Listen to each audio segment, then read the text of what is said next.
आकाश खाली है, खाली रहे। यदि आकाश में हमेशा हमेशा पानी डूलता रहे तो धरती वैसे ही गड़बड़ में आ जाएगी।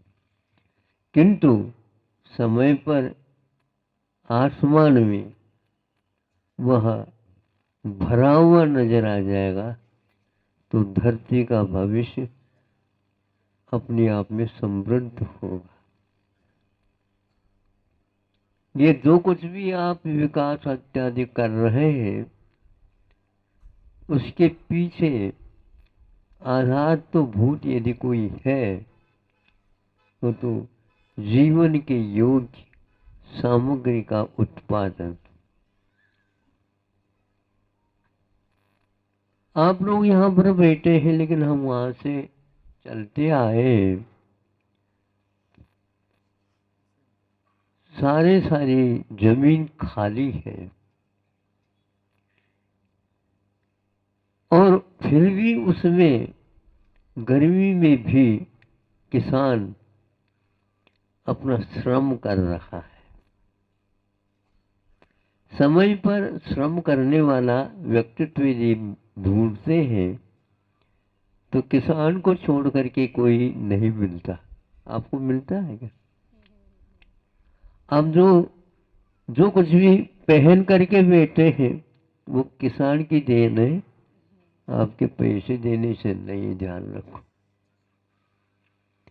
यदि पैसे बंडल के बंडल भी दे दे तो वहाँ उत्पादन कैसा होगा, कौन करता है, उसी की ओर नजर जाती है।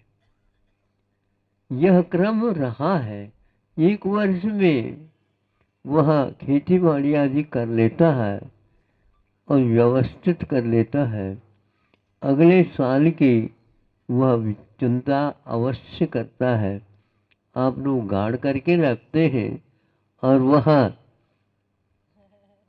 गाड़ करके नहीं रखता, किंतु वह कहता है कि धरती पर सुरक्षित रहे, अगले वर्ष की भी वह तैयारी करता है। बीज राख फल भोगवे, ये पंक्ति आप लोग पढ़ते हैं। वैश्य लोग कम पढ़ते हैं, किसान लोग ज्यादा पढ़ते हैं, क्योंकि पूर्ण पढ़ते हो। वह बीज को सुरक्षित रखता है, ये बहुत महत्वपूर्ण है। आप अच्छे संस्कारों से युक्त बीज संतान को व्यवस्थित रखेंगे तो अगले भविष्य पूरा का पूरा सुरक्षित रहेगा। आज लोग इस ओर ध्यान कम दे रहे हैं, बल्कि ध्यान से रहित हो गए हैं। जब समस्या आ जाती है तो आंखों में पानी आ जाता है, और समस्या यदि नहीं है और इधर उधर एक इन प्रकार व्यवसाय करके जो काम करते हैं उनके भी पानी आते हैं, लेकिन मुंह में पानी आ जाता है। मुंह में पानी आने का लोभ का प्रतीक हो जाता है और आंखों में पानी आने का करुणा दुख का प्रतीक हो जाता है। तो सही किसान लोग हमेशा हमेशा आंखों में पानी लाते हैं। समय पर यदि ऊपर से कृपा नहीं हो तो मैं ये सारी धरती के लिए कैसे बीज उपलब्ध कराऊंगा। सुनने में आया था विश्व में कौन वो राष्ट्र, रूस जो है विश्व में गेहूं उत्पादक सबसे बड़ा माना गया, और दूसरी क्रम में यदि कोई आया है तो भारत आया।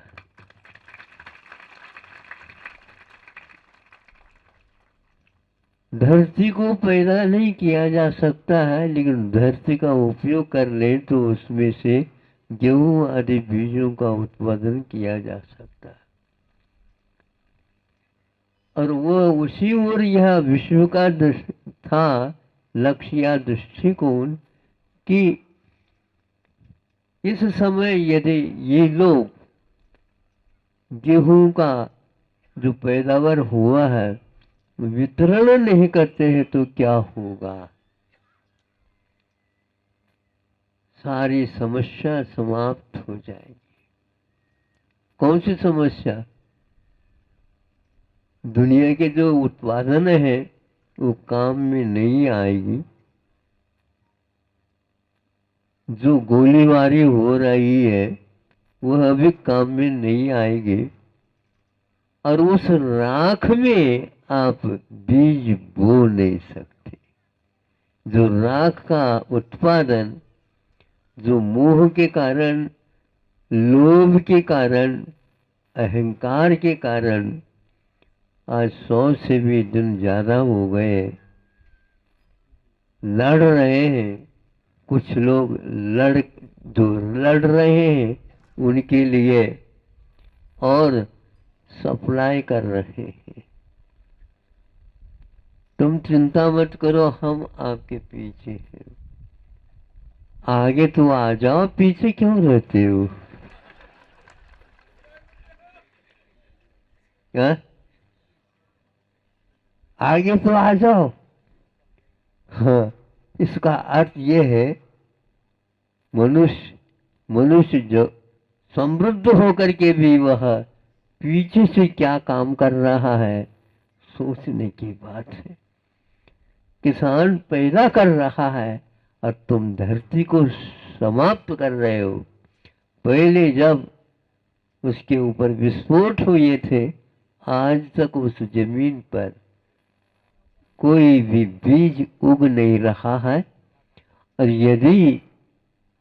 यदि उग रहा है, संतान यदि हो जाती है, उसके भी विशेष रूप से अंगोपांग सांगोपांग नहीं हो पाते। ये दशा हो रही है। पेट में है, गर्भ में है और उसके लिए शुगर की बीमारी हो गई है। पेट में है अभी। क्योंकि जो माता पिताओं को रहेंगे वही संतान की भी रहेगी। अनेक भयानक रोग हो रहे हैं, नित्य नए आते हैं। सोचता हूँ मैं क्या कर सकता हूँ। करने वाले व्यक्ति ये कार्य कर रहे हैं। विस्फोटक सामग्री से क्या नहीं होता, भयानक सब कार्य हो जाते हैं। फिर भी अमेरिका दे रहा है, वो भी, और राष्ट्र उसका पड़ोसी है वो भी दे रहा है। और सभी लोग कह रहे हैं जो लड़ रहा है उसके लिए, वह सोच रहा है ये दे तो रहे हैं लेकिन बाद में क्या मेरा क्या होगा। मैं तो ऋणी रहूंगा, कर्ज मेरे सिर पर रहेगा, इस देश को मैं पाल नहीं सकूंगा। फिर कौन पालेगा? जो आज बॉम्बार्डमेंट हो रहा वहां पर कोई भी पकने वाला नहीं है। सब कुछ संहार हो गया है। फिर भी यह मेरा और तेरा ये बना ही रहा है। सनातन धरती है लेकिन यह तन जो मिला है धरती के ऊपर वो सनातन नहीं, और उसकी भी परंपरा सनातन। लेकिन कार्य कर्म गुजरने की बात है। करने योग्य कार्य को ही कार्य बोलते हैं। जो कुछ भी आप काम करो वह कार्य में नहीं आता। किसान आप लोगों को जीवित रखने के लिए सोच रहा है और वह कर्तव्य करता चला जाता है। आप भले सो जाए लेकिन आषाढ़ में कभी भी किसान सोता नहीं।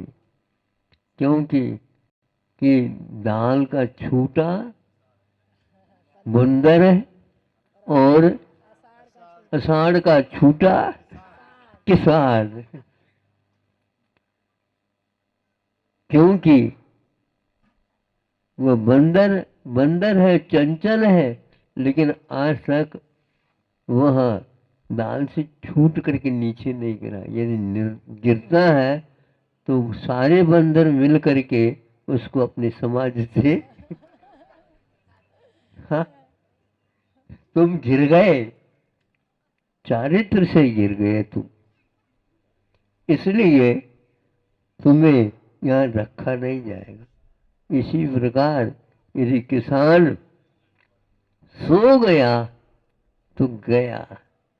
क्यों? अरे इस समय सोता है, सोते समय सो, लेकिन इस समय तो बैल ले ले और हल ले ले और धरती को जोत ले। अभी इस प्रकार जोत करके क्या करूंगा? ऊपर से कुछ नहीं दिख रहा है, दिखेगा तभी जब पुरुषार्थ समय पर तुम करोगे। बरसात हो जाए फिर बाद में हम कर ले, बरसात से पूर्व में धरती को उसके योग्य बना दे, फिर इसके उपरांत बीज बोले, फिर इसको ढक दे, ऊपर से फिर प्रार्थना करे, कृपा निदान बरस जाओ, नहीं है तो यहाँ पर आंखों में से पानी बह जाएगा, यहाँ कोई रहने वाला नहीं। धरती तो धरती है, लेकिन धरती के पूत कर्तव्यशील हो तो काले बादल भी बरस जाए और अपने आप को सफेद बना दे। और आप लोग क्या करोगे? बोलो, जो सफेद है उसको काले बना रहे हो। इसलिए कर्तव्य की ओर दृष्टिपात करो। भगवान ने अहिंसा के माध्यम से ही कर्तव्य को करने के लिए कहा है, क्योंकि किसान कभी भी हिंसा नहीं करता, किंतु हिंसा के बल पर जो जीना चाहता है उसके लिए दान प्रदान करता। उस समय में भी भारत ने गेहूं का और धानों का जो मांग है वहां तक वितरण किया है और उधर विस्फोट किया जा रहा है। एक तरफ नाश और एक तरफ विनाश नहीं, किंतु उस नाश को बंद करने के लिए ऐसा प्रकाश दे दिया भारत ने अपने इतिहास को अभी तक सुरक्षित रखा है और उसी प्रकार के कार्य धंधा वह करता जा रहा है। विश्व ने इस बात को सोच लिया, ये पालनहारा तो शुद्ध हुआ और उधर तो ताड़नहारा बेटे हैं, खड़े हैं। सारे के सारे राष्ट्र प्राय 125-150 राष्ट्र के प्रतिनिधि, निधि और अध्यक्ष आदि सारे के सारे भेंट के लिए आए थे, चर्चा के लिए आए थे।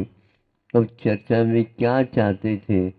भारत से कुछ नहीं मिला, शांति के बिना शांत या धरती नहीं होने वाली है, तुम विस्फोटक सामग्री देना बंद कर दो, यही कह दिया। अहिंसा परमो धर्म।